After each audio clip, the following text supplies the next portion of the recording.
Welcome to Legacy and Leadership. I'm David McKeen. Join me as we talk to leaders in their field regarding their thoughts on leaving a legacy and impact in their families and in their community. Welcome to Legacy and Leadership with David McKeen. I am honored to have as our guest today, Chris Bell. Chris is a dynamic pastor with over 20 years of ministry experience. Chris loves helping people develop an understanding and love of the Word. Chris has been a youth pastor, a church planner, and a campus pastor before coming lead pastor of Three Circle Church in Baldwin and Mobile County area. Three Circle Church is a 4-campus multi-site church with thousands in weekly attendance. Chris has been featured in national publications like Outreach Magazine and in conferences including Sticky Teams, Exponential East Conference, and Velocity Conference. Chris also served as a coach with the National Leadership Coaching Network, Courage to Lead. An honorable moment for Chris was his invitation to serve as the guest chaplain for the U.S. House of Representatives in Washington, D.C. I can't wait to dig into that. So that sounds very interesting. Chris also released his first book in 2019 titled Broken Crown, which was a #1 seller on Amazon for 6 weeks. Congratulations there. And Chris is married to Nan. They have 3 children.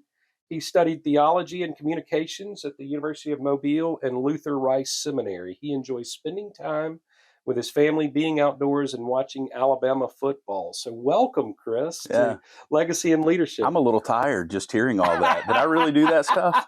You've been busy, man. I have, but you as well. So, yeah. What an honor to be with you today, and I love what you guys are doing. So thank you. When I hear all of that, really all that is God has opened up some doors across really what is funny. That was written several years ago. Now it's 25 years of ministry experience. And I'm just blown away that God would give me any of those opportunities, really. That's great. Yeah. That's great. I really look forward to digging in. But where I'd like to start is where did you grow up? What was life like for Chris Bell growing up, and how did that shape and mold you? Wow. Well, I think we're all shaped dramatically by the way we grow up. I grew up in the tiniest of places, but a lovely place, Hurley, Mississippi. Yeah. So I'm a Gulf Coast guy at heart. I mean, I tell people when I go speak across the country, I'm like, I have muddy water in my veins. I grew up in a swamp. Okay. Right. So I grew up on a 200-acre farm. Okay. My grandparents lived a quarter of a mile away from me, and it was my grandfather's farm. And we were very close to a river called the Escataba River that we had nicknamed the Dog River. So I grew up rope swinging into the river. That was my pool. Yep. I had 4-wheelers and 3-wheelers and cows. We ran cattle. We farmed. It was a real working farm. And so I grew up really in the country. Yeah. And but I had a dynamic church. I grew up with a dynamic church in the Moss Point, Escataba area, and that church just was doing a great job with kids ministry. We had a kids ministry called Sunshine Avenue, which is where I kind of cut my teeth on the church and the gospel. And I grew up loving church. I could not wait for Sunday to get there, literally every week. Yeah. And then that continued into my teenage years. We had a dynamic student ministry. Wow. And so what a gift, right? To grow up where I can't wait for church. Church to me was awesome. Yeah. And so the idea that church would be boring or something I just had to do, that just was never in my equation. Wow. And it's not because I was such a good kid. I was a kid like anyone else. I had a dynamic church. Mm-hmm. And so early on, I believed in the power of the local church. And so those things shaped me. And we had a great small community there. I ended up going to the University of Mobile. And then I've been in Atlanta. I've been in Florida before we came here 14 years ago. Okay. That's wonderful. I want to understand, you mentioned the word dynamic a couple of different times. With 25 years of pastoral experience, you may not have known what made it dynamic at the time, other than teenage descriptors. But looking back as a leader for a number of years, what was so special about that leadership and that time of that church? Yeah, that's a fantastic question, because you're right. There why would I use that kind of descriptor? But I am being intentional about it, because to me, I could have said effective, right? But there was another gear. Right. It was, I think, dynamic demands a level of effectiveness. Right. And but there was, for instance, the student ministry I was in. This was not a huge. This was not a metropolitan area. Yeah. Small South Mississippi area. And yet, our church, I think there's probably 8 to 10 people in ministry right now that came out of that little youth Wow. group. Okay, Wow. so that's pretty. Yeah. That's to me, that's the dynamite, if you will, the dynamic side of it. That it was really changing people. So yes, we had a huge ministry there comparative to the town we were in. But I just think the deep impact that it had, guys like me and others that have gone on to do many things. And Mm-hmm. funny enough, and sadly at the same time, recently the death of the front man for Three Doors Down, Yep. Brad Arnold. Yep. Brad Arnold grew up. We were in that youth group together, Wow. and Brad and I led worship together. He was the Oh my drummer for our goodness. youth band. Yep. Well, Brad was standing on stages with Three Doors Down, telling people about Jesus. I love I it. mean, the tributes to him when he Yeah. died last a couple of weeks ago was this guy loved God, loved Jesus. Well, I know Mm-hmm. where that started. It started in a little town, in a little Mm-hmm. church that had dynamic ministry. And so I think now with my church, if I just measure by, we're big, we got a lot of people coming, a lot of Mm-hmm. campuses, all that. Mm-hmm. I want another notch. I want to know, is what we're doing now going to matter 30 years from now, Mm-hmm. right? Is it Mm-hmm. going to have that kind of impact? And to me, that's a different question. And that comes from, correct me if I'm wrong, the legacy of the church that you grew up in that is having It that did. impact even today. Yes, and many others. I have to Right. say that the church I grew up in, and then I have to say the University of Mobile was very formative for Mm-hmm. me. I ended up with incredible mentors there. A church called Redemption Church Oh yeah. at the time was First Baptist North Mobile. Yep. That church became my church in college. These were formative Right. times for me. I had mentors, and so those things shaped me dramatically. Yeah. And so to me, ministry is not just putting people in the building. Yeah. And I learned that. I was taught that ministry. One of my favorite quote, one of my heroes. He's dead, but his name's Spurgeon. I never met him, Yeah. but Charles Right. Spurgeon, one of my Right. heroes. Charles Spurgeon famously, he would have these huge meetings, lots of people coming to Christ, all that kind of thing. And a reporter, this is the 1800s, but a reporter asked him after one of the weekends, how many people came to Christ this weekend? Mm. And Charles Spurgeon's answer was, I have no idea. Ask me in 3 years. Mm. Wow. And what he was saying was, I don't know. I know how many hands went up. I know how many people walked down the aisle. Yeah. But what really matters is what sticks and lasts. So Yeah. let's watch them for a few years, and then I'll tell you how many came to Christ. Yeah. And I thought, wow, what a different measuring stick Right. that is. Right. I love that. I love that. You mentioned the term mentor a moment ago. Who is the first mentor in your life that really sticks out that you could recall? My granddad. Okay. My grandfather and I were very, very close. He's in heaven now, but he was, again, I have very young parents, and of course, my mom and dad were amazing, and that's a whole nother story about how Mhm. God redeemed that, but I lived again. I said a quarter of a mile from my granddad. My grandfather was a huge personality, cowboy kind of guy, Okay. and so and he loved Jesus, and so Awesome. he was kind of a patriarch kind of figure, Yep. and pretty much.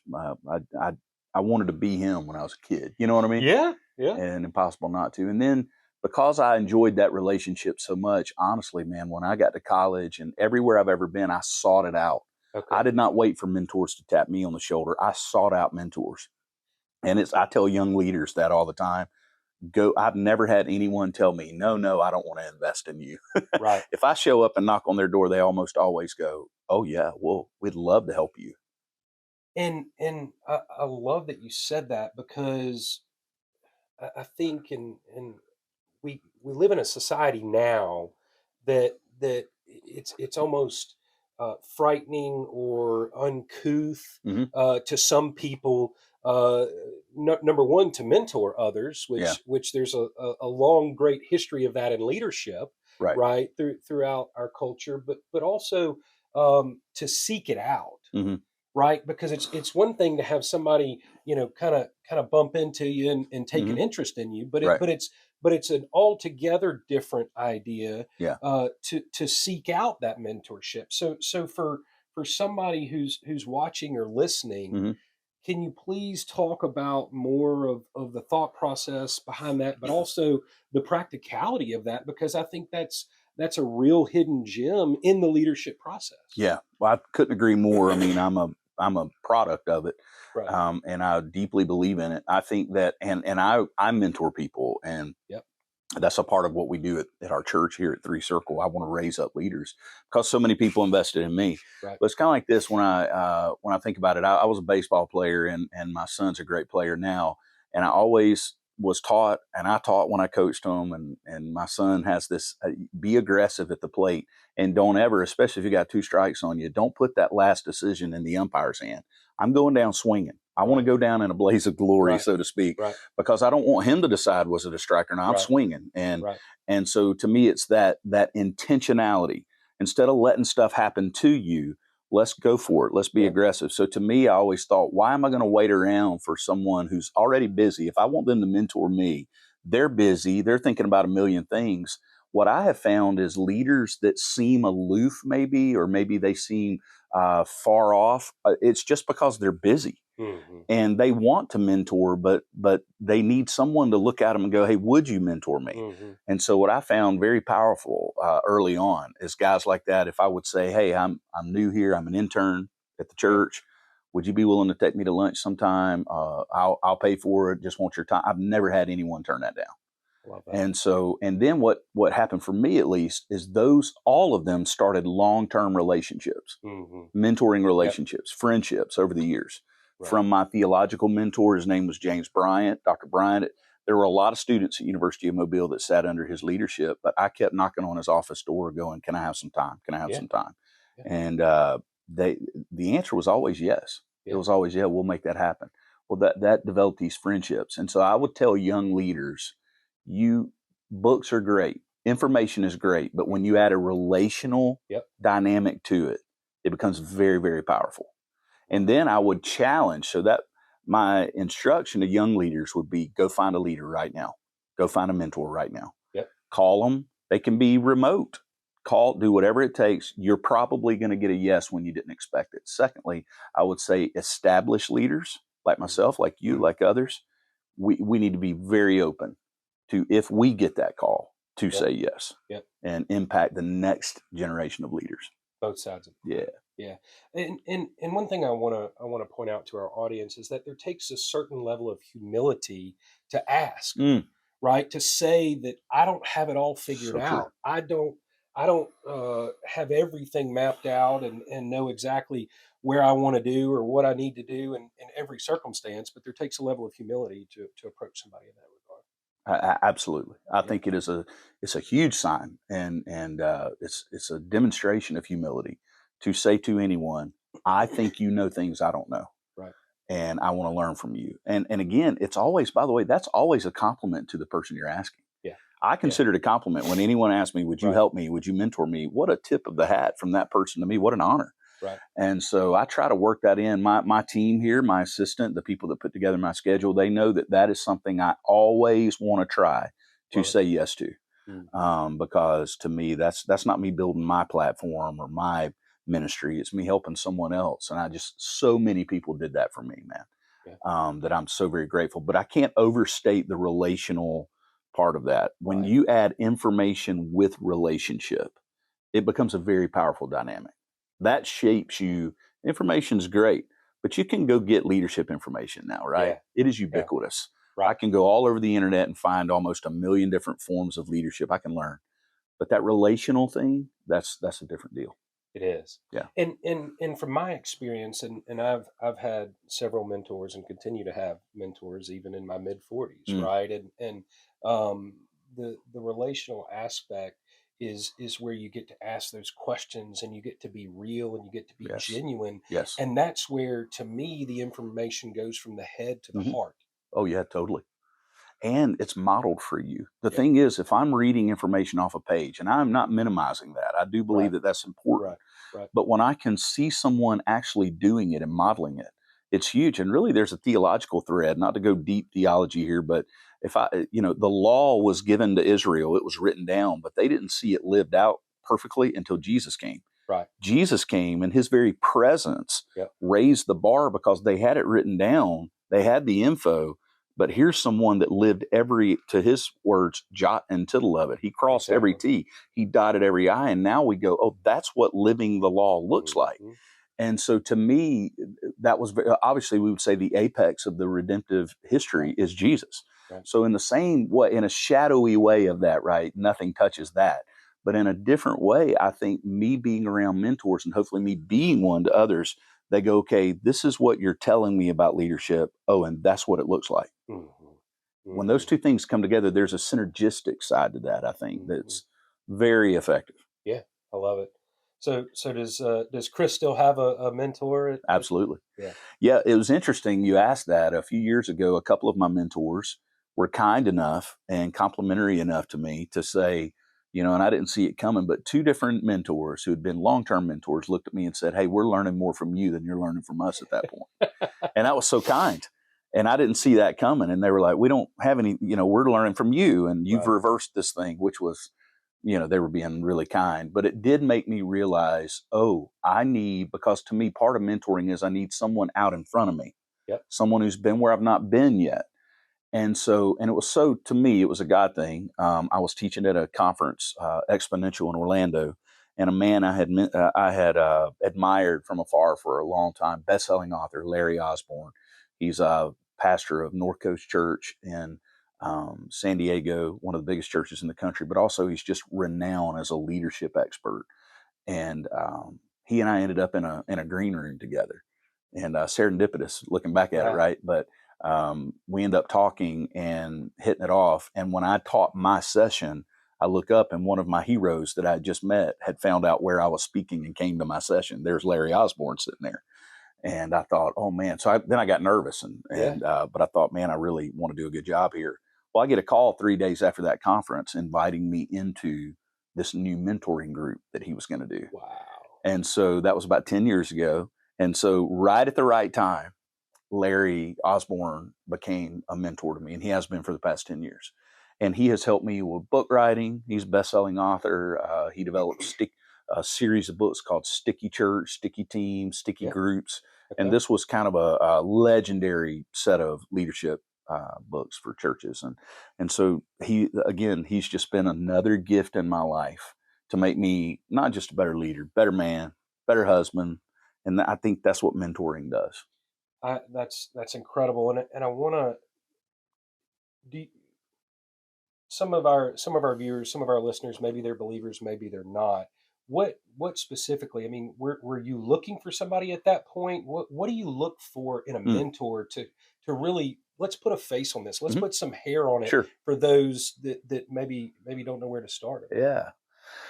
It's a fantastic thought there. I think for me, because of you have to get specific about it. You have to know, okay, what am I trying to learn here? Yep. So as a pastor, I was kind of looking for the total package. Mm-hmm. Early on, I was a different guy there. I'm Right. doing anybody who's out there doing ministry and doing it well. I want to learn from you, and God bless me with those guys. Well, it becomes a little more specific as you grow and as you do your thing. It becomes more and more specific, right? And so when it came time for me to have this mentor over the past 10 years, I was looking for someone who had written, who had done, because I was doing more conferences. It was expanding. What I was doing was going from kind of more local, regional, and it was becoming more national, at least my opportunities. And I needed someone to help me navigate some of that. Right. And so to me, you go, okay, I always want to know, is this person proven in their field? Okay. Is there some kind of track record, Yep. obviously? Yep. Because to me, past is prologue Mm-hmm. in everything. Mm-hmm. So I don't want a novice to teach me. It's like, I tell everyone, I like to work out. I don't want a trainer who's not in shape. Mm-hmm. And I always look at the dude's hair when I go get my hair cut. Right? His is a mess. You're not sitting in the chair. Yeah, help a brother out here, right? And so to me, if you're looking for a mentor, go, have they done this? Right. And then you want character too, because there's a lot of guys that can actually get things done and they don't have integrity. And we see the results of that across our culture. Right. So to me, I got to have character. I got to have that whole package, and then get specific. Where are you headed? If you are, in your world, in a financial world, I'm sure that you look for guys who have done some of that, Right. but also have your values. Those are things I was looking for. Mm-hmm. And so really God gave me that total package with Larry, and he's been a huge gift to me. But again, everyone can't have him, right? But look for your, in my case, version of that. Right. And it's going to change. Don't be afraid too I didn't see that coming. I thought my mentors would be my mentors forever. Right. Well, they ran out of runway for me, and that was okay. Right. And that was a good thing. Now I look at it and I go, wow, there's guys I mentored that they probably should move on from me at some point, right? So I think all of that's important to kind of customize it, know where you're headed, and then find guys who can help you get there. Yep. So introspection.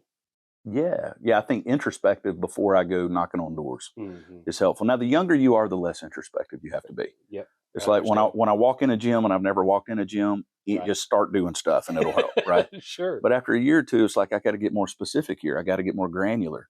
Right. Where am I headed? What am I doing? So if I want to be a great communicator, I need someone who knows how to do that. Right. To mentor me. If I want to write a bunch of books, which I did and do, I needed some guys who would know that's a process. Yeah. And I went looking for that. And thankfully, God just kind of put it right in my lap that day. Hey, if you like this episode, please stop right now and share it with a friend so they too can benefit from it. Please join us in a couple of weeks as we drop the second part of this episode. I promise you won't want to miss it.